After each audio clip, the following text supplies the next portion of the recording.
Je ne comprends pas que Vincent Bolloré laisse dire des choses comme ça. Thierry Ardisson s'indigne des conneries émises par Cyril Hanouna dans TPMP. Le producteur de 74 ans était l'invité de Léa Salamé sur France Inter ce mercredi 12 novembre 2023. La télévision se lisse-t-elle à mesure que les années passent? À cette question, le producteur et animateur Thierry Ardisson répond par l'affirmative. Ce n'est pas pour jouer les vieux boomers, mais si est-il vrai qu'aujourd'hui la télé est plus frileuse, a-t-il analysé, interviewé par Léa Salamé ce mercredi 13 décembre sur France Inter. Hanouna, il ne dit que des conneries. La journaliste a pourtant souligné la présence quotidienne de Pascal Praud et Cyril Hanouna à l'antenne. Ils ne disent rien de transgressif, Hanouna il ne dit rien de transgressif, il ne dit que des conneries. A lancé celui qui a conçu Hôtel du Temps, dont le numéro consacré à Jean Gabin sera diffusé le mercredi 3 janvier 2024 à 22h40.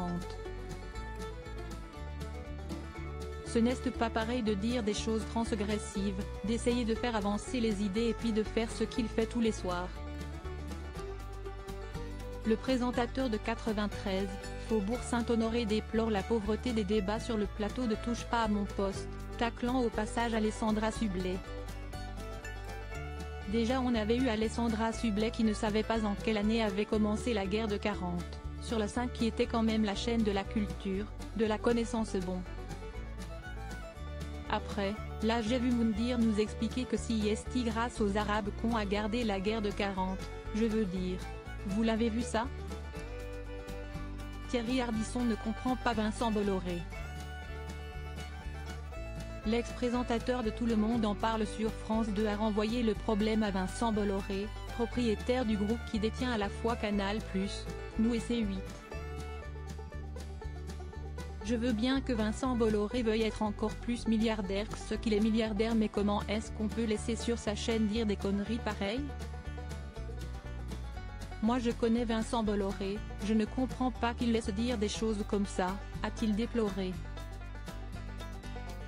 À ce sujet, le producteur avait accusé en juillet 2023 le milliardaire breton d'être responsable de la droitisation des médias dans les grandes gueules de RMC.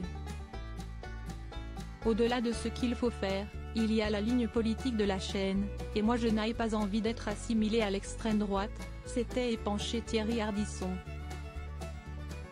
Plusieurs mois plus tard, il maintient sa position.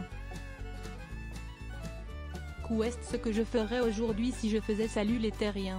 Je serais obligé de faire comme Pascal Praud, de dire que je vais à la messe le dimanche pour me faire bien voir de mon patron, a-t-il demandé à Léa Salamé. Il regarde parfois Pascal Praud parce que si est marrant. Pourtant les discours proférés sur nous sont porteurs.